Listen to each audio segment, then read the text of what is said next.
This podcast is a quest for well-being, a quest for a meaningful life through the exploration of fundamental truth. Enlightening ideas, insights on physical, mental, and spiritual health. The inspiration is love. The aspiration is to awaken new ways of thinking that can lead us to a new way of being well. Welcome to Body, Mind, and Soul Healing Conversations.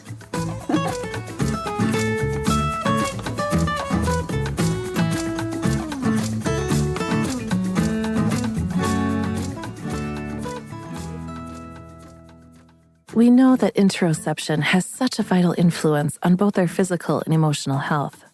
Our bodies are designed to send us important messages about how our body is feeling. What is the condition of our body? And that's all happening because of this sense called interoception. Interoception is how we are feeling sensations coming from our body, telling us important information about what our body needs for health and well-being. The same holds true on the emotional side of things. These interoceptive signals are giving us clues not only to the physical condition of our body, but the emotional condition of our body. How is our emotional well-being? Are we feeling comfort? Are we feeling discomfort? Are we able to understand these messages coming from our body so that we know what our body needs to promote as much comfort as possible? Writes Kelly Mahler. Valeria Tellez interviews Anjana Khosla. She is a conscious relationship trauma psychotherapist and coach, licensed marriage and family therapist, LMFT, in the state of California and Tennessee. Anjana has a deep passion for working with people from diverse backgrounds, and her work is rooted in the belief that every human being deserves to be seen and live in a way that brings about peace, self-love, and a positive self-image. Anjana recognizes that this can be difficult when immersed in rigid cultural systems, exposed to trauma, and dealing with intense emotional pain. Extrinsic influences about gender, ethnicity, nationality, physical and mental capabilities, sexuality, and much more can leave so many people questioning their own existence. In the face of this, daily living itself can feel like a challenge and leave a person feeling isolated and alone. Anjana's hope is to provide people with the support we all deserve to live as fully as possible. Anjana believes that knowing your worth is the backbone of living a healthy, authentic, and fulfilling life. She strives to support all clients and listeners in integrating all aspects of their identity in a way that is in alignment with their own personal values so that they can explore what brings them joy, define what success means to them, and create an all-encompassing definition for health. Meet Anjana at anjanakhosla.com. Here's the interview with Anjana Khosla.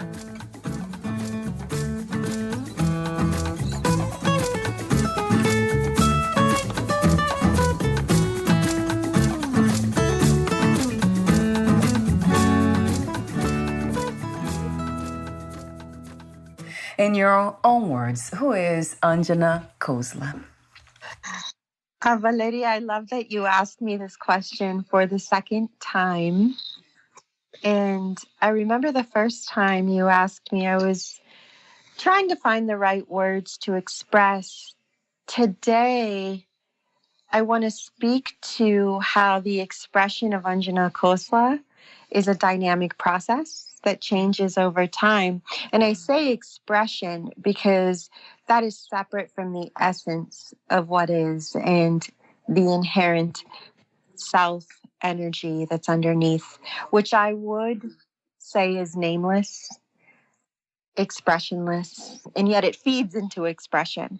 So who is Anjana Khosla? Anjana is here right now, a vessel of information that's been put together in this form, sharing it with you today. Yes, how wonderful.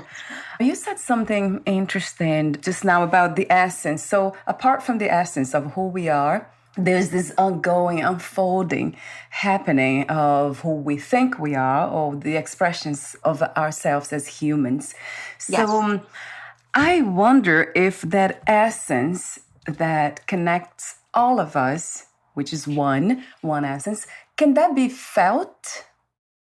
I do believe it can be felt. I think it requires a willingness to listen and to really hear what's happening within and around us. And we can start to then interpret those cues, those signals, those sensations as indications of what's going on for ourselves and those around us. And we can feel into this when we create space for ourselves to listen.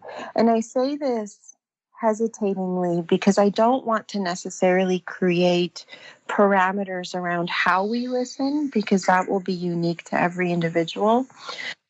I think safety is a key piece, and we talked about this a little bit in our last podcast, but it's a knowing of what we need in order to get to a state of listening, right? What do we need on every level, physically, mentally, spiritually, emotionally, to come to a state of awareness? And I can speak to this through the scientific brain lens, but then there's also beyond that this understanding of moving into that space, not from an intellectual standpoint, more from a felt place of, okay, now I know that my body is at ease, my mind is at ease, and I can really hear the messages of what is around me, who is around me, feel into what is shared between myself and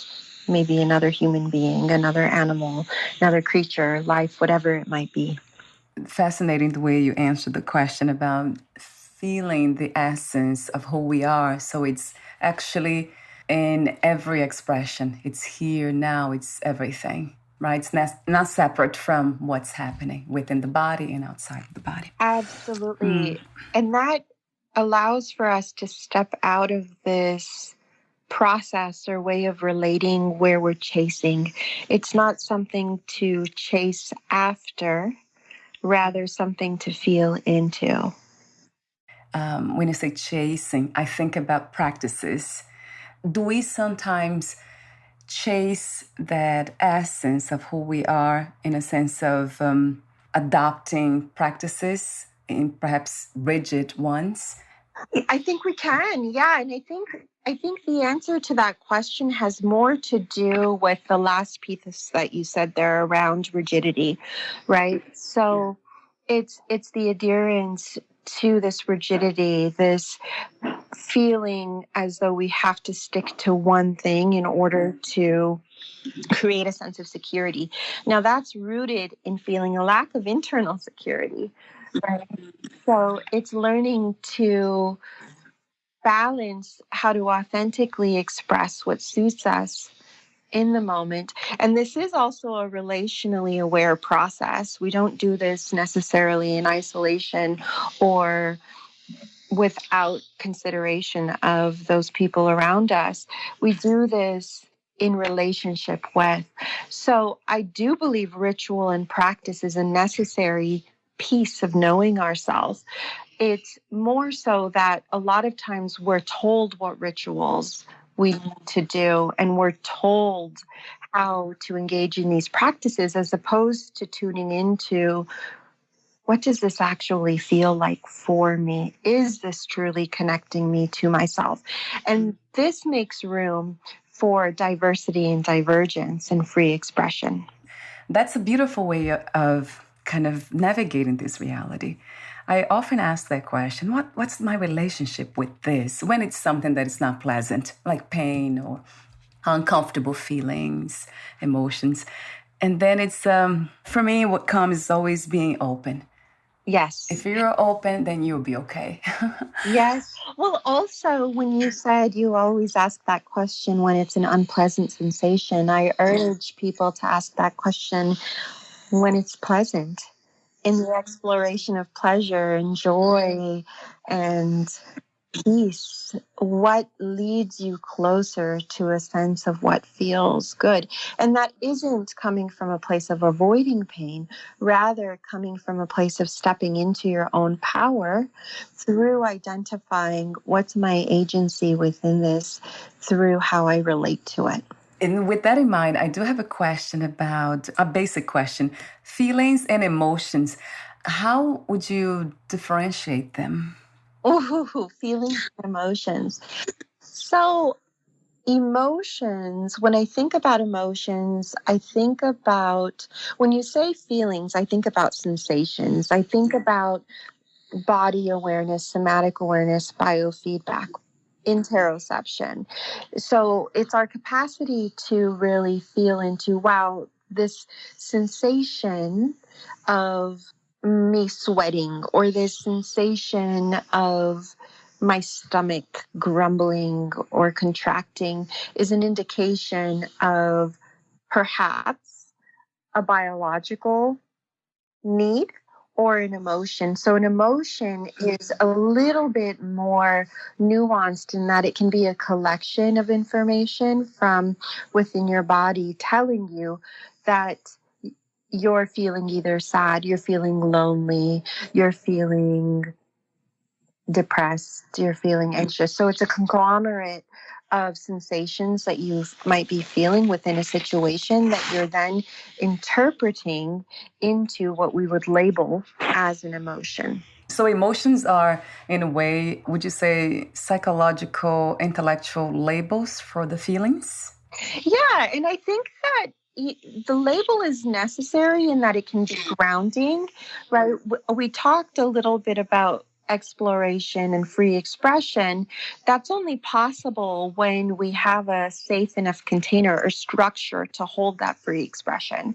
And language labeling can sometimes provide that for us. So it helps narrow down the parameters around which we are exploring so that we're not necessarily feeling overwhelmed or unsafe, right? So it's a balance of both. And a lot of times we can talk about this in terms of we sometimes can discuss the polarity through feminine and masculine qualities or aspects of expression. And we all possess both, a combination, a nuance of all of it. What I really think, though, is we like language in and of itself, the structure, the holding space enters into this realm of creating safety, is what we would define as some of the more masculine qualities, and the more feminine would be the openness, receiving, exploration. So I guess to indirectly answer your question, yes, the labeling would be a way of creating grounding for the experience of it. And also it's a way of translating so that we can communicate and bridge the gap. Before we began our conversation today, I had this feeling in my body that was hot, was warm, too warm. And then I asked you for a moment to turn the AC on, which my husband did. And then I was thinking about the same feeling in the body that I got before. I have not had this feeling in a long time.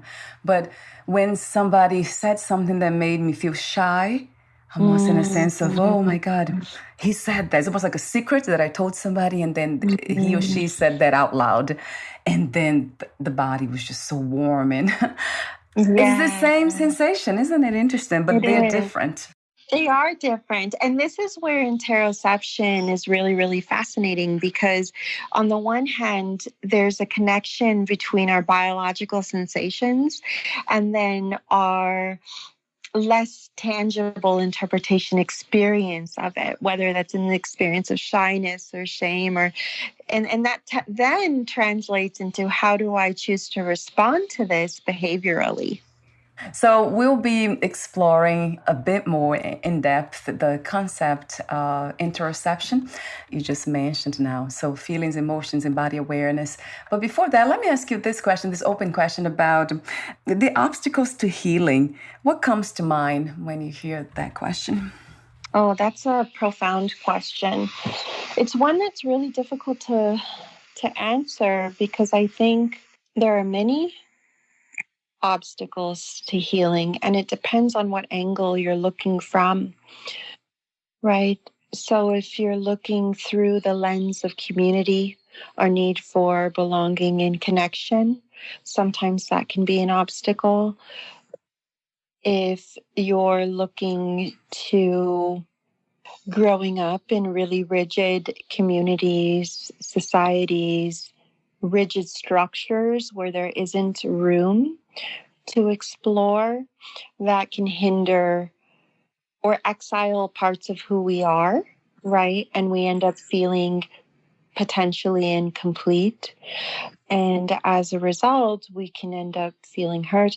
Then there's the reality of us experiencing traumas within the world, right? And sometimes we don't have a place to necessarily process and fully integrate those traumas. And so that can be a hindrance to healing.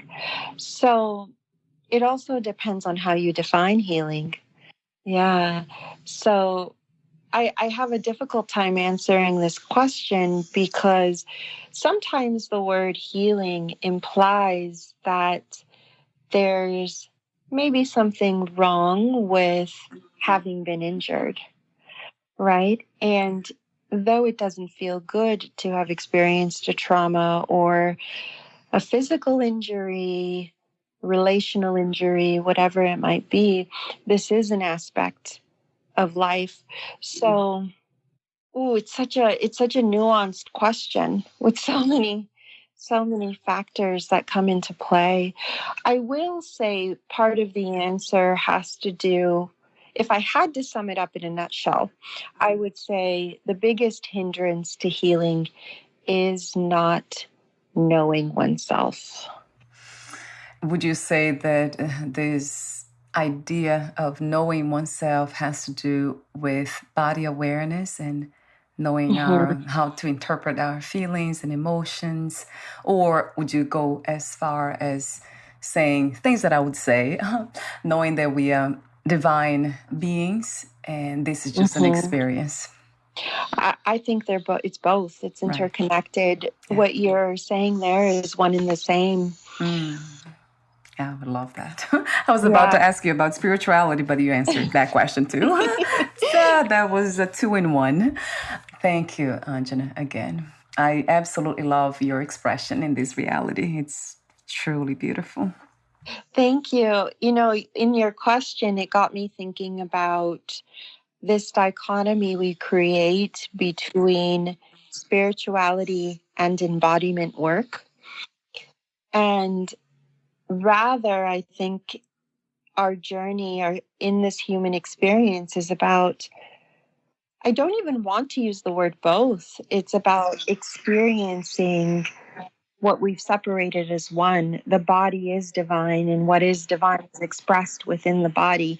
And that takes the judgment out of being human, out of, for lack of a better word, I don't like using the word messy because of the connotation, but it gives us permission to get dirty, to bleed, to go in the mud, to dance, to eat freely without this judgment of we accept this and we don't accept this. How did you come to these realizations? I know age has nothing to do with this. You're very young. How did you come to these understandings about yourself in life, Anjana? Well, a curious mind, a curious body. That helps. Yeah. I questioned, and I think also a willingness to sit within my own practices that resonated with me. So there were certain realms that I would go to, whether that was being in nature, whether that was doing yoga, certain practices that elicited introspective thinking and also opened me up to dialogue. I think that's a huge piece, conversation with others, but even beyond conversation, learning to safely be with others, to be vulnerable in in touch, to be vulnerable in movement, to also feel empowered in that vulnerability. So my exploration, it's been ongoing. It will continue to be ongoing. My curiosity around the impermanence of life, right? The role that death plays, and what does it mean to die over and over again in terms of identity and be reborn. My curiosity around development, human development, right? We're born into this world looking like babies, right? And then we develop into something that looks different as a human being. And then my curiosity around all life forms, right? Looking at, I have a deep love for animals, and just wondering, what is your experience and how do you interpret the world? And we don't necessarily have the ease of language with animals, or at least spoken language, right? So, and then also then thinking about cultures, cross-cultural communication and different languages, right? How do I communicate with people and vice versa who speak a completely different language than me, right? So curiosity, I guess, would be the answer. Wanting to just know. And that's different than understanding. My journey started with understanding, in theoretically exploring. And then from there, it led to, what does it mean to feel into this? What does it mean to know? When you say curiosity, I automatically think about openness, just being open to life. And that's what comes to me. And then I love when you talk about relationships. That's something that stayed with me since our first conversation, that you often talk about that. It's really profound the way that message comes across from you. So, and I have been asking that question since we talked last time. Wow. About what's my relationship with everything, right? What's my relationship with this? And it's interesting because you just pointed out earlier that I mentioned negative emotions or when challenging situations, but then what's my relationship with pleasure, with something that's really beautiful, joyful? That I didn't think about it. I was going to say, when we start to ask that question, that can open us up to a whole nother world of experience, right? Yeah, of just breathing in whatever is happening, like this conversation now. And I love the question that you just asked. That's a profound question. What is to know? And I love that question too, because the answer is going to be very different for every person. There's a subjective quality to that question, and that goes a little bit into what we call phenomenology, where each person, each entity, each life force has its own experience and expression, and that exchange between these life forces is what makes the dance so dynamic, sometimes volatile, sometimes fiery, sometimes gloriously ecstatic, right? Sometimes in between. And that's okay. Right. I love that too. And that's okay. Right. Yeah. I wonder if love, or the idea of love, that could change, of course, for all of us. But then with that in mind, I guess when I think about love and the expression of love, I think about kindness. Yes. I wonder if that could be a powerful relationship to have with everything. Oh, I do think so.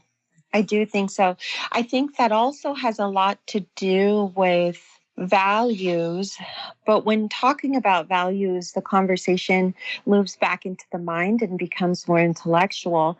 This is where I really do appreciate the concept of interoception, the ability to feel into what suits you in a moment versus not. So then it's more about compatibility and, on a biological sense, maintaining homeostasis, right? So our ability to know, oh, this sensation of thirst in my mouth is telling me that I need water, right? And that will bring me back to a biological state of homeostasis. When we move into the more nuanced world of emotion and affect, we can ask ourselves similar questions of, when I engage in this conversation, how is it feeling for me right now in this moment? Am I feeling a sense of contraction in my muscles that feels unpleasant? So that might tell me to then choose to exit out of the conversation. Or am I feeling a sense of like, oh, this feels good. I'm actually really enjoying this. I feel like my muscles are relaxing. I'm sitting comfortably in my chair, right? That capacity to be aware of that then lets us move into situations that feel better. This is interoception in action. The question that I have is, what gets in the way when it comes to these understandings, like this interpretation of sensation, and then doing something about it to bring the body back into health, into balance? So I have read, because you sent me an article to read. Actually, it was a website, Kelly Mahler, her name is. Yep. The book is titled How Do You Feel by A.D. Gregg. So that's an amazing, I know he's a neuroscientist. And Yes. so talk to me for a moment about that, Anjana, the obstacles to interoception. So, some of the obstacles we find, with certain conditions, and me working in the mental health field, I often work with people diagnosed with mood disorders like anxiety, depression, survivors of trauma. So I do work for Nashville Center for Trauma and Psychotherapy, and trauma comes in many forms. And as a result, what can happen is there's a disconnect from ourselves when we have these experiences that essentially, for survival's sake, we have to deny really being attuned to ourselves. Now, we also talk about interoception with neurodivergence. And neurodivergence is, what does that even mean? It's across the board. Typically, we talk about neurodivergence in the context of autism, but there's divergence beyond that. In the case of autistic individuals, we talk about barriers to interoception. And in some of my reading, what I've found is that when there's certain sensory challenges, or in the case of autism, we have found that singular focus can sometimes limit our ability to kind of tune back into ourselves. So having a really, really, really strong focus, we would call that monotropism, is really prevalent within people who are autistic individuals. And so what I think is a barrier, if you're looking at it through the lens of community, it ties back to what I was saying earlier, that we restrict individuals in how they pay attention to their bodies by creating really rigid expectations.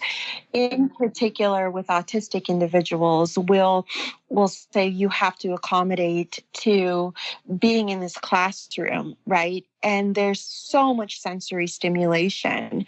And rather than taking into account that this individual is interpreting that information in a very different way, in a divergent way, in a more sensitive way, possibly, right? We're asking them to conform to what is outside of them.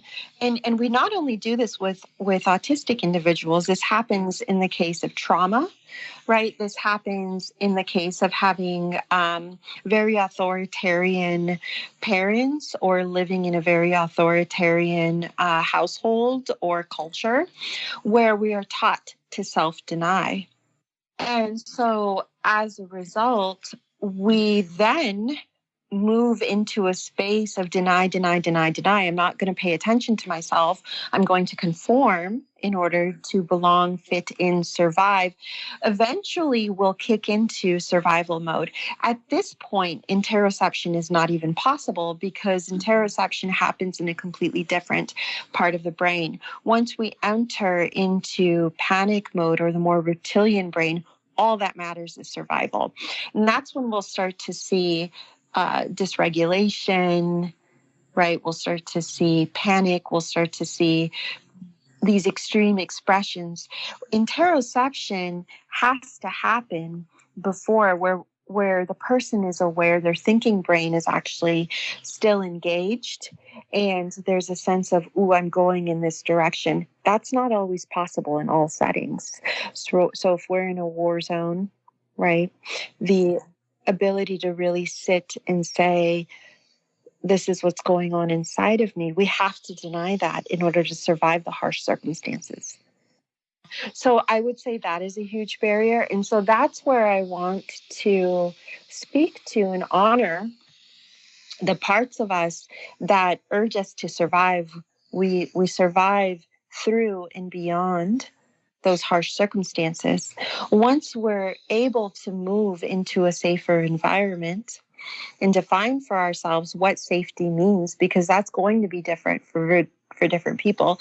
For some people, say, for myself, for example, safety means being in a very quiet environment, knowing that there aren't interruptions, knowing that I will have time that is respected. The boundary of space and time is respected with comforts around me, the temperature, the softness of the textures that are around me, the quietness, the lighting, all of those factors play a role.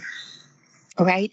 And that's going to differ from person to person. And this is where being trauma informed on this journey is essential, allowing for a person to decide for themselves what makes them feel safe. And that also means respecting neurodivergence and including people who are neurodivergent in the conversation, right? Eliminating these false notions of what it means to be fully human, right? And this is where we can go back into that territory of over-intellectualizing, because then we can start talking about these hierarchical structures around class and race and ableism and gender.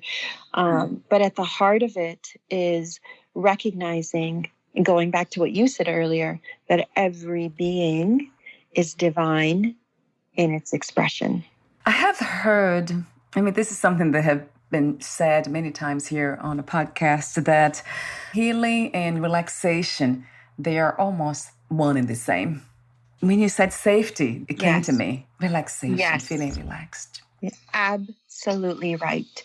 So that is another form of interoception, feeling into when the body is feeling a sense of ease. What does that even translate to in sensations? Perhaps it means more relaxed breathing.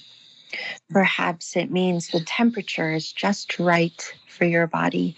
Perhaps it means a sense of your boundaries are being respected. You're not overstimulated or understimulated, for that matter, right? So this is why I find interoception so fascinating, because it bridges that gap between embodiment work and spirituality and mental health, right? And it does so in a way that's applicable to modern day, right, as we are living in it. And what's interesting enough is it segues us back into some of the more traditional ways of being and practices pre-colonialism. So going back to some of the more indigenous practices, Eastern practices rooted in ritual and tradition and connection to self. Connection. That's a word that came to me when you're describing the feeling of safety that's different from everyone. That came to me as well, like feeling connected. That makes me feel, of course, connected with my environment, but also other human beings. And a sense of being seen, being understood, like, oh, you get me. Yes. That's such a wonderful feeling to have.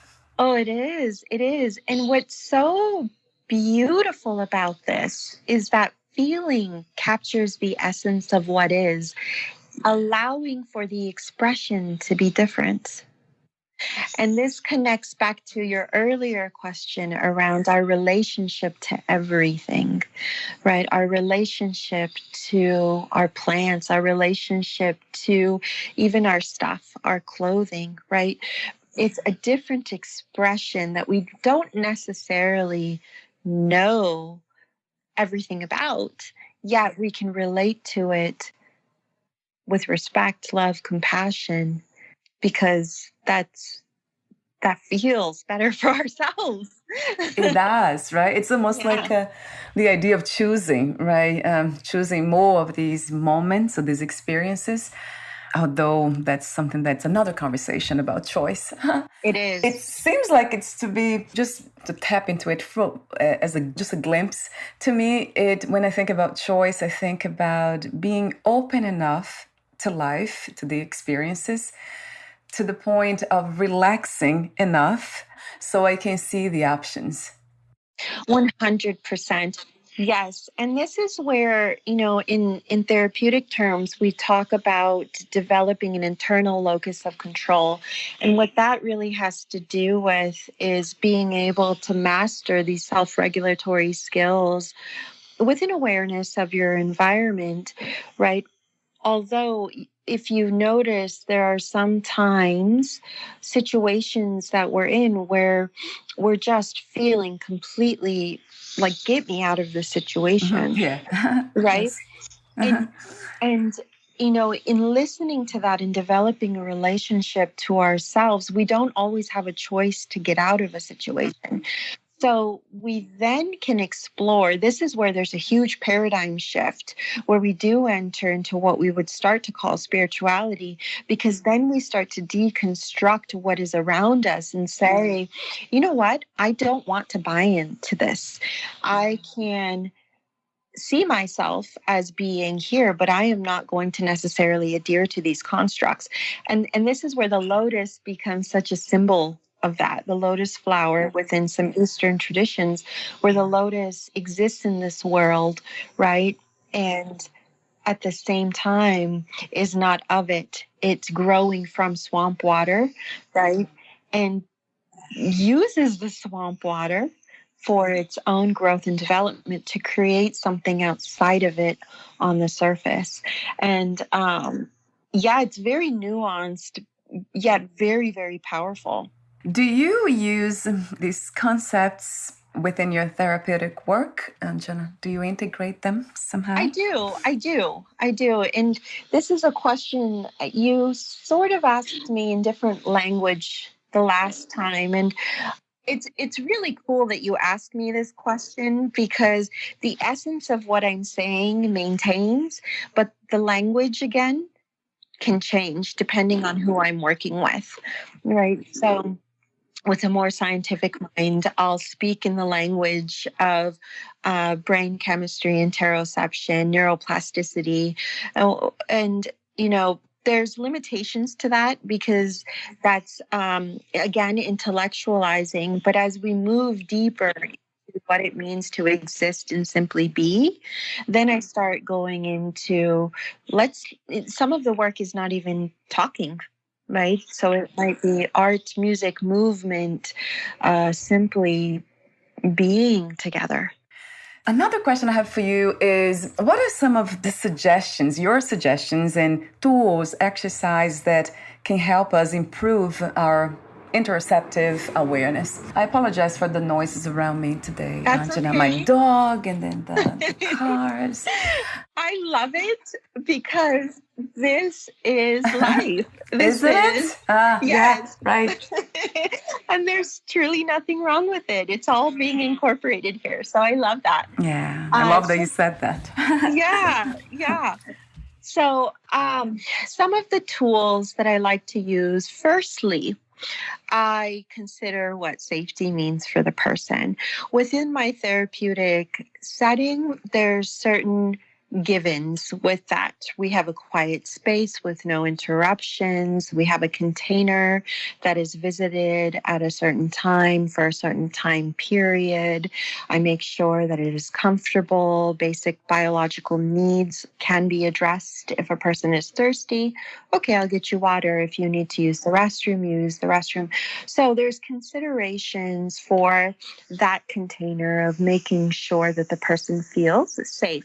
As we get into the more nuanced versions of safety for each person and we explore that, then I start to bring that into the mix, right? For some people, it might be, you love the texture of the certain blanket, bring it.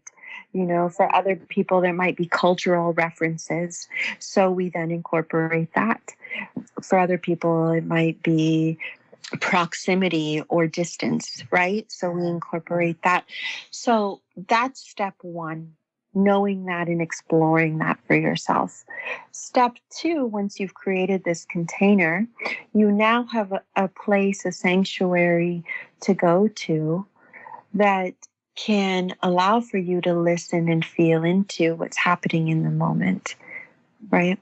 And then you can move into practices. This is where a lot of people are doing this simply through participation in yoga or dance or athletics or movements, minus the politics of some of these communities, right? The very act in and of itself of mind-body awareness is interoception. So in my office, what we can do, depending on a person's level of safety in moving into their body, that's a first thing. But we can just real simple, let's curl our toes together. What does that feel like when you curl your toes together? Let's pay attention to your hand. What is the temperature in your hand? What does it feel like when you contract your hand? When you open your hand, what does that feel like? So this mind-body awareness in a tangible way can be done that way. For someone who's not necessarily feeling safe to move into their body just yet, we can use visual aids and cues. And Mahler actually has a reference to a lot of these aids and cues that she's created on her website, right? So visually, paying attention to, I talked about hands and feet, right? We can engage in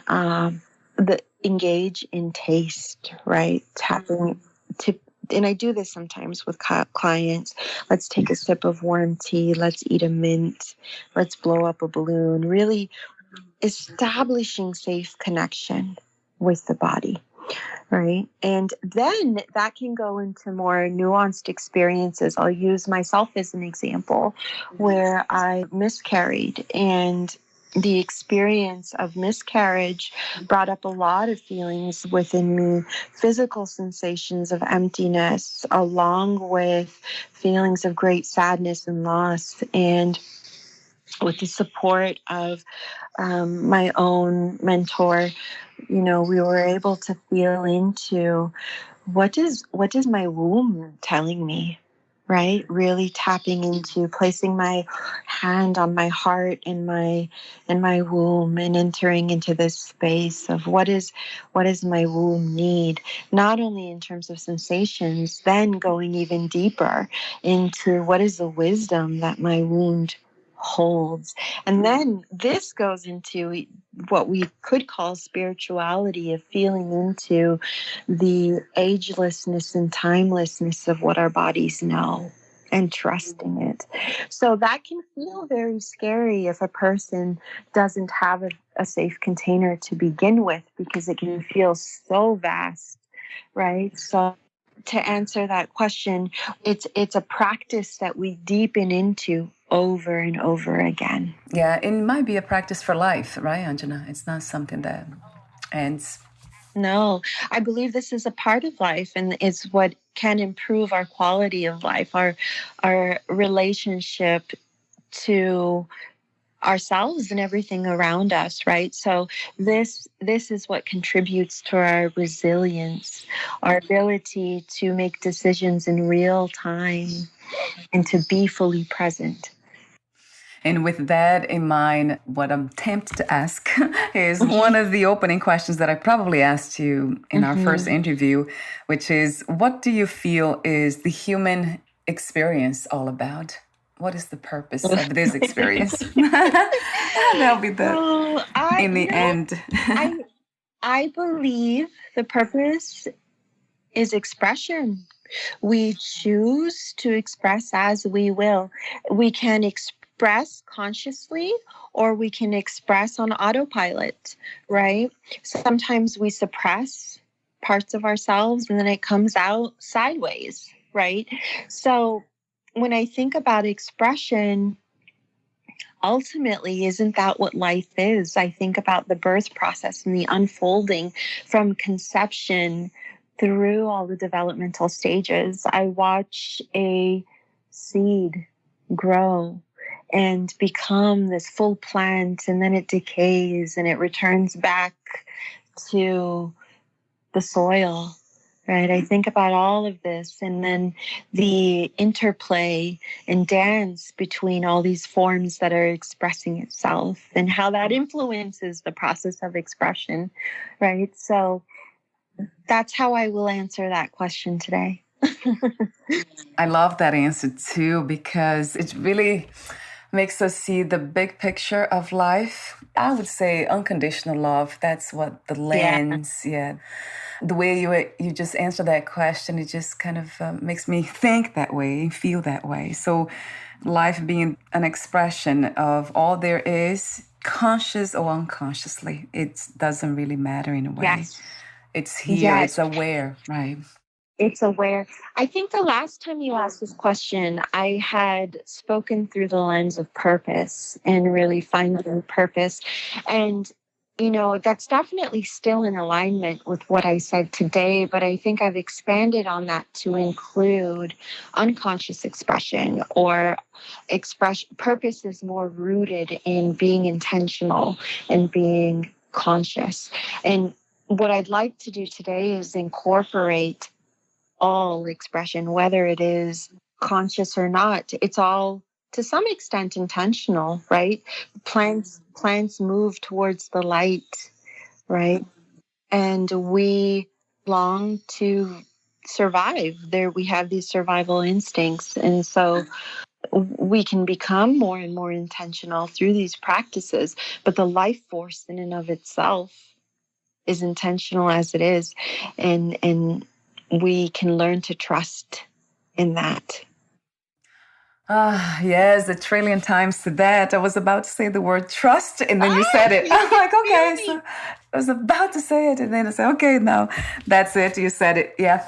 The trusting the system, the life itself, right? Life force that it does, what it does. And I know we try to kind of understand and make it better, and why not?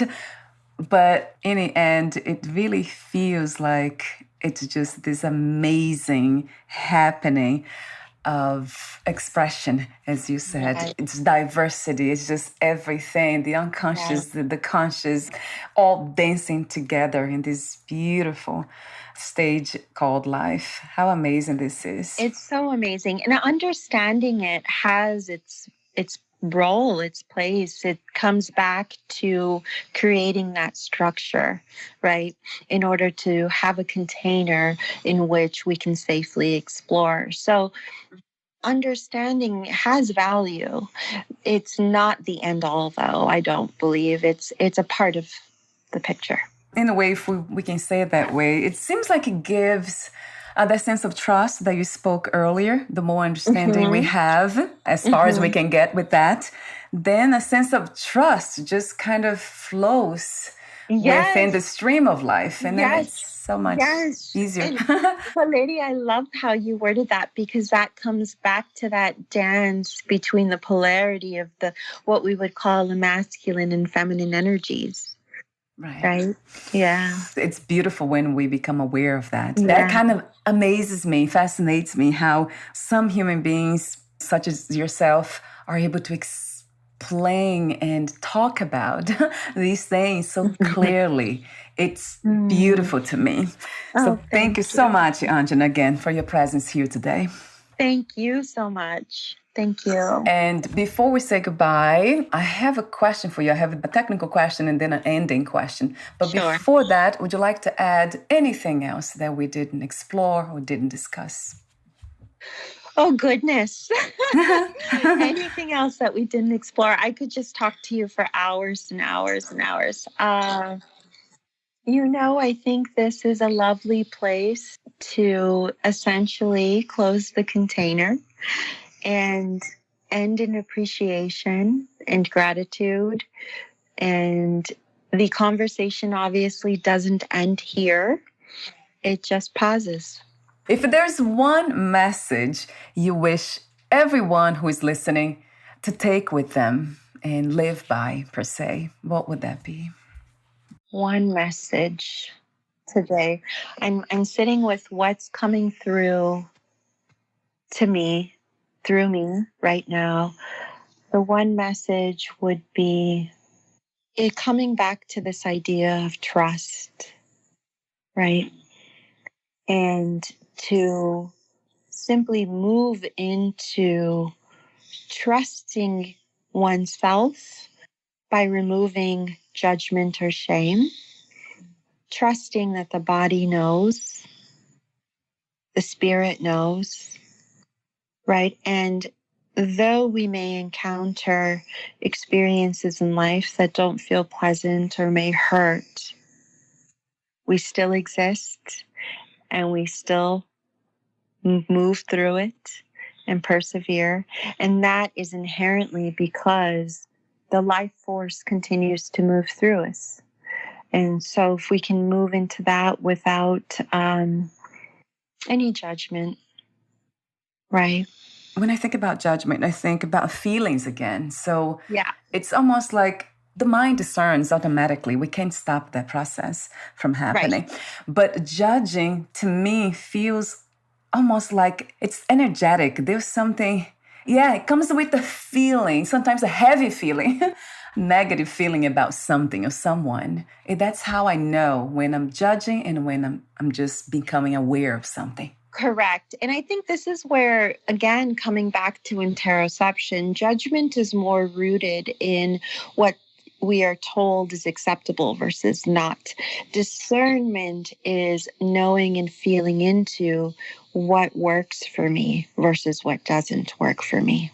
That's becoming aware of that more and more, through experiences. Yes, Thank you for saying in the way you say, because you come from a clinical, very scientific point of view, and it's beautiful to see scientists, scientific mind explain these concepts in a way that's so tangible, digestible. It's tastes good.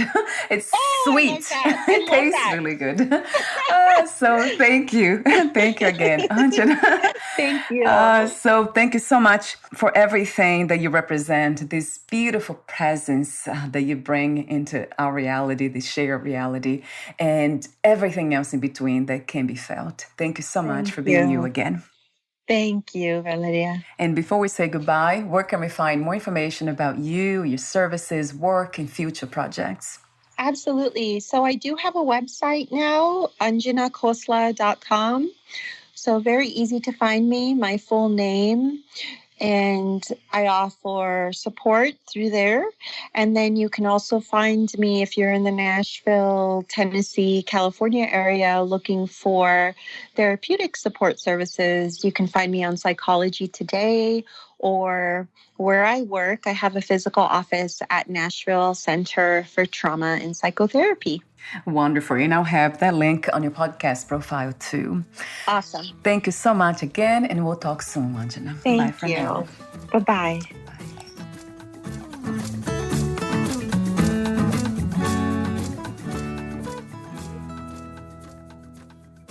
Thank you for listening.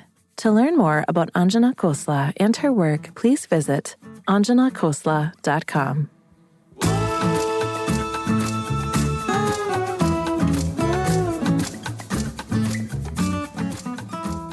To learn more about this podcast, please visit fitforjoy.org/podcast. Thank you again for listening, and bye for now.